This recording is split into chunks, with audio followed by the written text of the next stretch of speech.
স্টেশনে এসে এতটা বৃষ্টির মুখে পড়ব ভাবতেই পারিনি। খুব জোরে বৃষ্টি হচ্ছিল।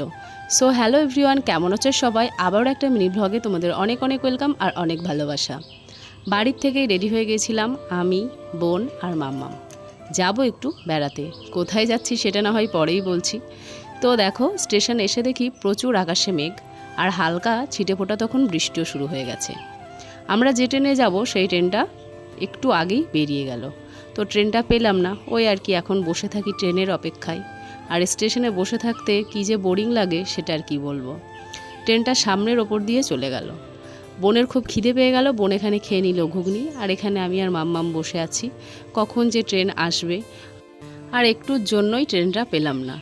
অটোতে এসে স্টেশনে নেমেছি আর সঙ্গে সঙ্গে ট্রেনটা বেরিয়ে গেল। কি আর করা যাবে বলো।